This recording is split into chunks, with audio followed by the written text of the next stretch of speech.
I think it's very early days to be contemplating a full-scale review of PTOM, the public transport operating framework. So, but I am interested in this question of whether it's driving down wages and conditions. So we'll have a look at that.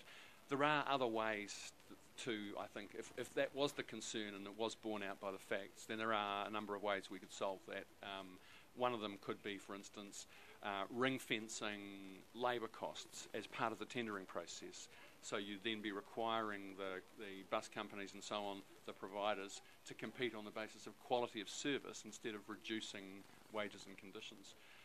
There are a number of other possibilities, and I know my colleague, the Minister Ian Lees-Galloway, Minister for Employment Relations, has raised the possibility, as has the Prime Minister actually, of bus drivers, for instance, possibly being the focus of one of the first fair pay agreements, industry-wide minimum standards for wages and conditions as part of a new approach to collective bargaining. So, but look, we want to see cost-effective, well-run public transport services in our cities. That's a priority.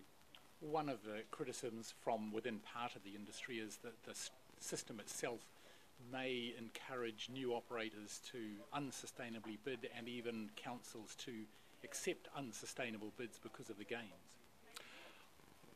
That may be, it's possible that there's some truth in that, but my understanding and my advice on the tendering system is that councils can and should look at the full kind of lifetime costs, a wider sense of the value of the services that are being provided and the price. And obviously value for money for the taxpayer is critical, but the lowest price is not always the best deal.